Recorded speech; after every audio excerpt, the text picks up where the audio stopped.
Hello, and welcome back to American Idol, Always Sunny in Hollywood edition. It is time to meet the judges. I am your first judge, Patty. Oi, oi, bruv. I'm Simon Drummers. I'm Red. And I'm Lugia, and this is the PRL squad. Because in the movie they have like the BRJ. I don't Yeah, let's know. go with that. Yes, today on the chopping block is the American Idol movie from Justin to Kelly. But before we get to that, I do believe you had a little bit of news read. Just two bits of news. Both deaths. The first one is Terrence Stamp passed away. Terrence Stamp is a pretty sort of renowned British actor. I think he's best known for playing General Zod in the original Richard Donner Superman movies. Playing the second one. You guys probably know him from The Adventures of Priscilla, Queen of the Desert. He played Bernadette. We've mentioned him on the show before, I guess is my point. Also, he's in a bunch of random stuff. He was in Last Night in Soho. That was his last movie, actually. So Really? that's another one we talked about. Yeah. Who was he He in that played movie? he played the silver-haired gentleman. He didn't have a character. That's just what he was called. I don't remember a silver-haired gentleman. Unless he was like one of the suitors or something. That's like literally what his role is in the credits. Silver-haired gentleman. But yeah, he was in that. He was in Phantom Menace, Elektra, Wall Street, the '87 one, not Wolf of Wall Street. It's a different movie. Wanted, Get Smart. A lot of like crappy 2000 movies for some reason. Yes Man. I mean, he was in like a lot of movies. He had a very prolific career. He was in Modesty Blaze, which is a underrated sort of spy comedy. Just a very prolific British actor, I guess that's the main thing you need to get at. But rest in peace, Terrence Stamp. And I got a second actor I want to talk about. Jerry Adler passed away. I know him from The Sopranos. He played Hesh, probably his most significant role, but he's done lots of other stuff. I liked him in Manhattan Murder Mysteries, which is a Woody Allen movie. Little bits and pieces there. He was in Synecdoche, New York. Angriest Man in Brooklyn. But I'd say like he's mostly known for The Sopranos, where he played Hesh in much like every season. I think he was in all 6 seasons. I'm pretty sure. One of the guys who made it. So is that just a bunch of minor kind of roles and other stuff? And I got nothing else. All right, so Idle time, right? So want to just talk about American Idol first before we get into the Um, movie? Well, I actually wanted to start by asking you guys, have either of you ever watched American Idol? I've caught a few episodes. Yeah, I mean we grew up in the 2000s. I think it's damn near impossible to not have watched even a little bit of it. Call me the 1%. I've never watched American Idol. I remember seeing the ads for it when I was a kid, but I've never sat down and watched an episode. Didn't even like watch clips on YouTube or nothing. Not really, no. Like I saw parodies of But you at American least Idol. understood the premise. Oh, absolutely, yeah. Did you watch other stuff like America's Got Talent or I'll X be honest, I Factor or don't really anything like that? watch competitive reality TV shows. The closest is like Wipeout, but even then that's like in a much different vein. I was never really into reality TV. I didn't really watch much reality TV either, except I guess the little bit of American Idol I caught, Jackass, and I guess if it counts, like stuff like Pawn Stars and MythBusters. Okay, I caught a few episodes of MythBusters and like Dirty Jobs and like educational reality shows, sure. How it's made. But in terms of like competition based or like Jersey Shore, Keeping Up with Kardashians, no, that was never my thing. But yeah, okay. I guess for the people not familiar with American Idol, I mean, who knows? We might have a Gen Alpha audience. American Idol was an adaptation of a British show called Pop Idol, where basically it would be a countrywide competition, which is obviously much more impressive in the giant ass country of America. Yeah, basically a bunch of people would audition, and it would just be basically a tournament, and the winner would get a record deal. Usually second place also got a record deal. And for some reason, only the first season, not only did they get a record deal, but they were, I don't know if this is a reward or a punishment really, but they were forced to make a movie. The winner and the runner up, and yeah. This is where I step in. From Justin to Kelly was made in just 2.5 months, which is an incredibly short amount of time to make a movie, with 3 of those weeks being dedicated to rehearsals and script revisions, and 6 weeks of filming. It was released in June 2003, where it was not a huge success. In fact, calling it a success in any stretch is wishful thinking because this movie was made on a budget of 12 million and grossed 4.9 million, not even half. So not only did not many people see it, those who did see it fucking hated it.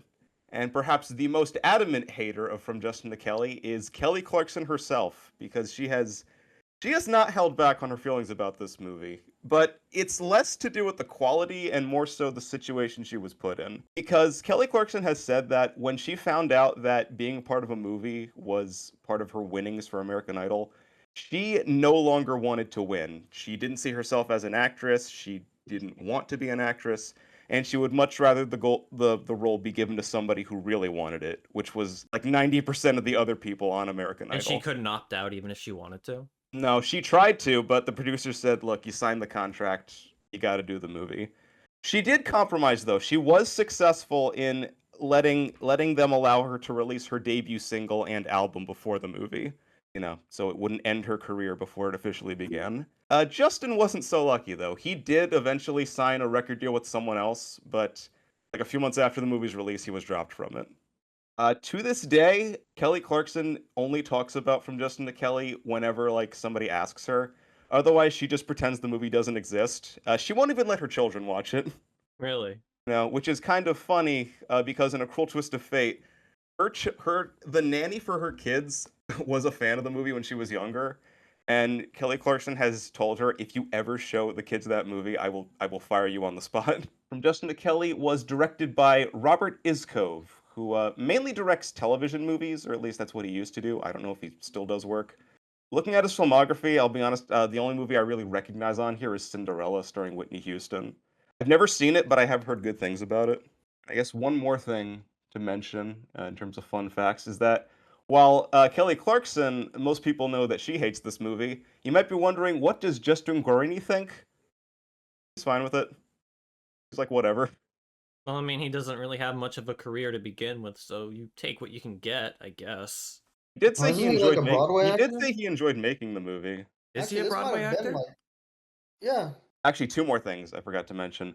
One is that apparently the original idea was that the producers wanted to make a movie starring the winner and runner-up for each subsequent season, make it a tradition. But because this movie was such a failure, they like pulled the plug on any future movies. And also, I think so obviously like how much it made at the box office and the critical reviews and Clarkson's reaction and everything. Obviously, all that was really bad, but if you ask me, I think the true measure of this movie's failure is that the official soundtrack has never been released. It was recorded, but after the film was a failure, they decided, nope, we're not going to release it. Which I know nowadays isn't a huge deal because you can just like find a clip of the movie on YouTube, but think of the worst musical you've ever seen. It has a soundtrack release, like officially. This doesn't. Yeah, considering this whole movie was built to advertise singing, it's kind of funny. Yes, the fact that the American Idol movie didn't get a soundtrack release. It was that bad of a nuclear bomb. So, what is From Justin to Kelly about, to get into the meat and potatoes here? Honestly, not much. It stars Justin and Kelly, and they are two college students who meet during spring break, have a little flirt with each other. But Kelly's friend, Alexa, she's a bitch. She doesn't want the two of them to get together, so she gives Justin her phone number, claiming that it's Kelly's, and she fucks with them Honestly, the and tries details to get don't them to matter. break up. And in between all Details don't that matter. is a bunch of Disney Channel stuff and occasionally a musical number. Basically, what you need to know is hijinks ensue. It's a teen beach movie. It's about what you would expect from a teen beach movie that you might catch on the TV. And as you can tell Yep. by our attitudes, we don't have much to say about it. I don't think it's good, but it's not like egregious. It's kind of Also, like, nothing, honestly. It passes through you. Like, you don't really get anything out of it. Like some of the what's musical weird is sequences were kind of fun. Occasionally there's like a chuckle-worthy moment, but otherwise it just kind of exists, honestly. the main issue is that there are no characters really. I mean, like there are characters, but if I can just summarize each one as nerd, frat boy, bitch, and the rest are just blanks of wood. Actually, that's it. There's three characters really, and then three blanks of wood. The only thing of note really to me is that we have one of the girl characters basically have like a white savior complex kind of thing going on with you know, Carlos, this the Carlos guy, restaurant guy. this waiter. Yeah, this waiter. And he actually makes like a pretty serious point like halfway through the movie. And it was kind of funny to me just because I was like, wow, like oddly strangely plays kind of way too serious dramatic moment for a movie like this. I don't know. It's the only part of the movie that made me feel anything. So And immediately afterwards, like, that gets thrown out the window because he goes to see her anyway. He's like, you know what? Yeah, I should have been straight with my boss, and I should have told him to fuck off. Let's go have a party. Honestly, for a movie called From Justin to Kelly, Justin and Kelly are by far the least interesting part. Not that the other characters are great, but like again, I got a few chuckles from like Justin's friends. Every bad romance film always has the problem of the main leads do not have chemistry, and this is no different. But what this film tries to do is that they attempt to acknowledge the fact that they have no chemistry and mask it with, like, oh, it's fate. They were destined to be together. That does not do anything, though. That doesn't fix the um problem. so this is an American Idol movie, and I guess 2 points is like one, no American Idol fan would get anything out of this. Like it's really weird, but like if you've ever seen American Idol, which I know you guys haven't, but especially the 2000 seasons, this was a really mean-spirited show. It had like that 2000s kind of like edgy vibe to it a bit. This movie tries so hard to be pleasant that it's kind of like, what do you think of American Idol? What do you think of? I guess that's my question. What do you think of when you think of American Idol? Who is the real breakout star of American Idol? Hint, he was in the Of Shrek like 2 DVD. in terms of like contestants or in terms of Simon Cowell, that's In what you're general. getting at, right? Yeah. It's Simon Cowell, and then the rest is just like a sappy kind of underdog story, and then it's a contest. And that's kind of the weird thing where like this movie has nothing that makes the show interesting. It doesn't have the emotional like arc, it doesn't have the it doesn't have the underdog narrative, it doesn't have the kind of like mean-spirited humor. It actively tries to flip the conflict by having the two people that were fighting for the last season and trying to like put them together. Like I don't know, I just like to imagine like every time cut, Justin like his face just drops and he's like, I could have gotten a record contract and instead I'm doing this shit. Like at least Honestly, like this Kelly Clarkson got like there was some solace with the fact that she actually got the record deal and like a movie's record deal with like people actually like wanted her to succeed. honestly, this movie feels like just a bunch of like music videos that they made that they stitched together with like Disney Channel hijinks. And the plot is just an afterthought that's trying to lead into all the other music videos. Yeah. Yeah, like It's kind of like each scene in this movie that isn't like a song is like a minute long at most, and it just awkwardly cuts to another moment. When we were watching this together, we mentioned High School Musical in passing, and it's been a while since we've seen any of those High films. School But High School Musical has an Musical, arc. High School Musical actually had characters. It had Uh, dynamics. It had arcs. It had You know conflict. what this reminded me of was not High School Musical but Mamma Mia, where that entire movie is just an excuse to play ABBA songs. Except that movie is a lot better because they're ABBA songs. Like there was no plot in Mamma Mia. There's no real conflict. Nothing happens. I heard the second one. The stuff happens, but I didn't see that one. But like And even Mamma, people who like Mamma Mia, they'll admit that like the story is like the weakest part of it because like there is none. the appeal of Mamma Mia is just like it's just kind of like a feel good kind of thing, and this one doesn't really have that going for It it doesn't because it's even make you feel so good. yeah, it's just sleazy, really. But that's kind of like the weird It's thing. It feels like a Disney Channel movie, but there's just like this really weird sleazy element to it all. it's a Disney Channel movie, but it's like slightly dirtier. Like there's a whipped cream bikini contest, which is a plot point for like the first half of Yeah. the movie. Yeah, and by the way, it feels like very awkward to me, like how like kind of leering the movie is, when it's very very obvious, like, and I only noticed this because she's the only one that they do this for. None of the other women have it, but Kelly very clearly did not want to like show her body, so she's like wearing like one pieces the entire film, and or like baggy pants and all that stuff.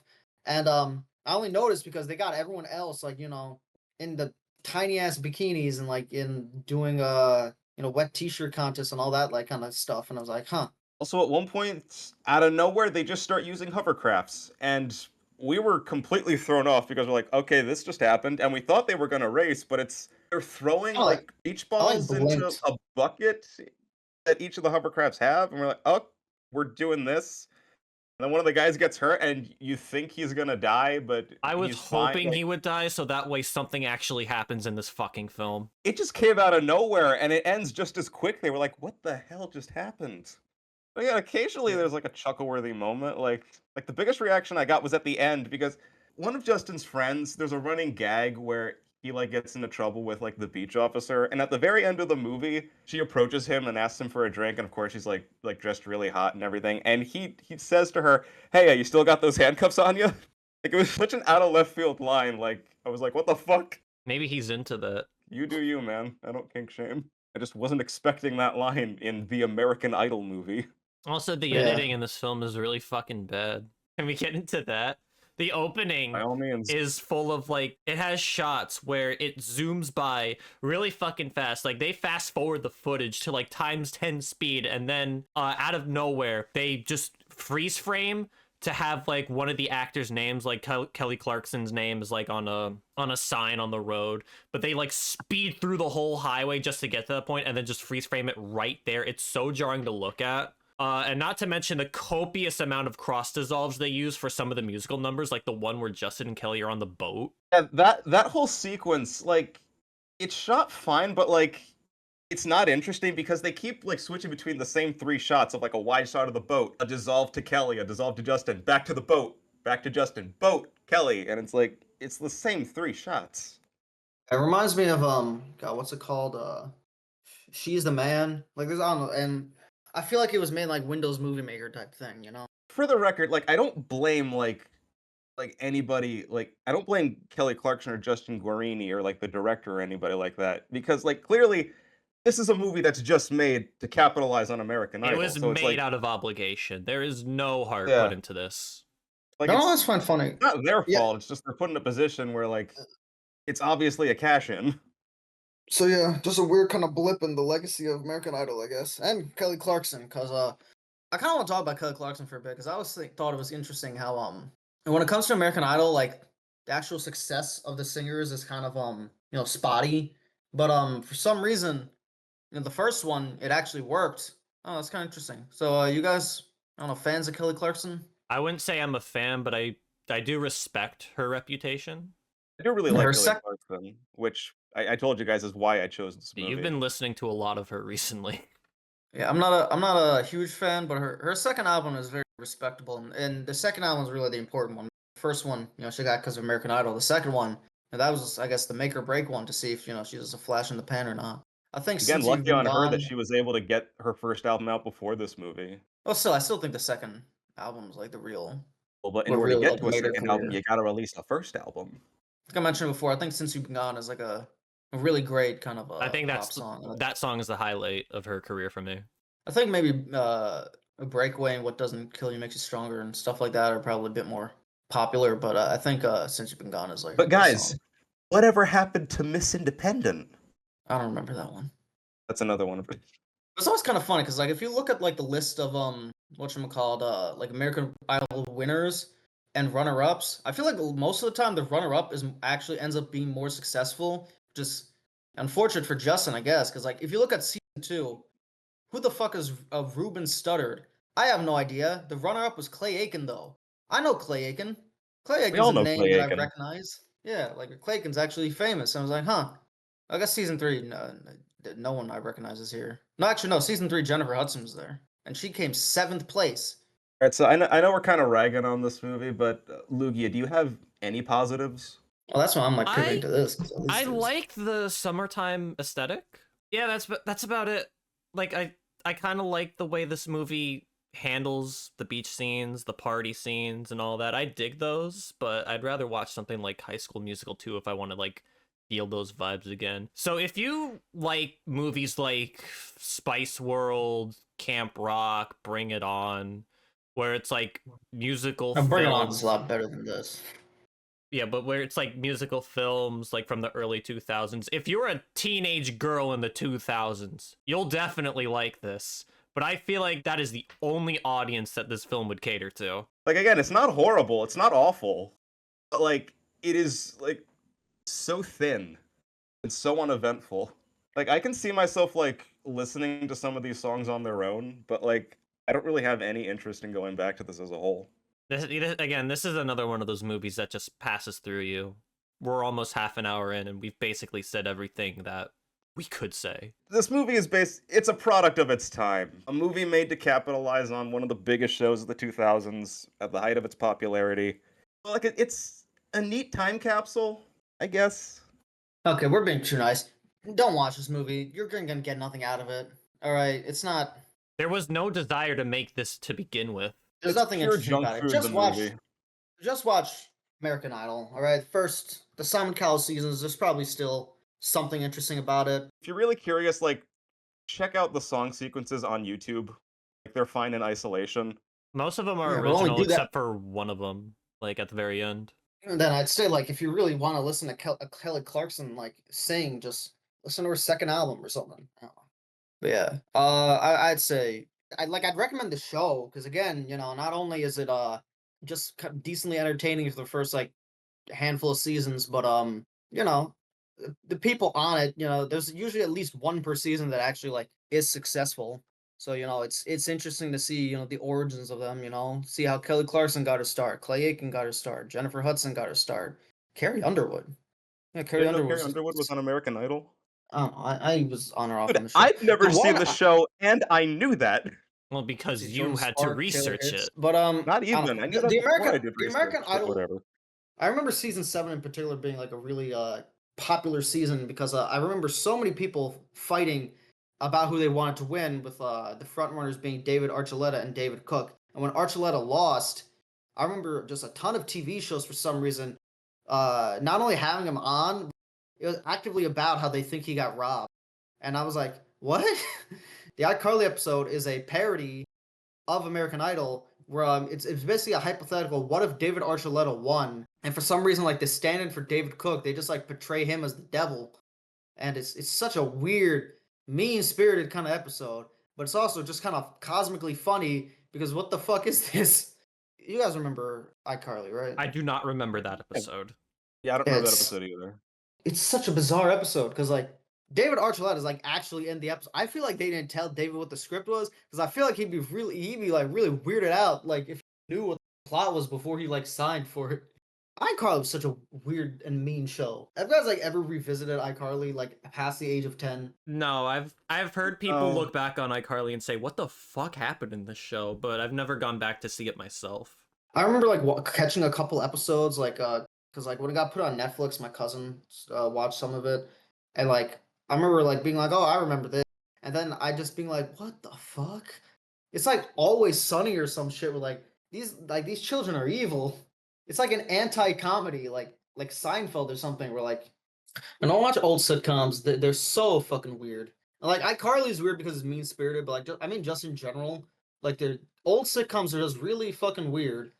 Particularly like the three camera ones were like, I don't know.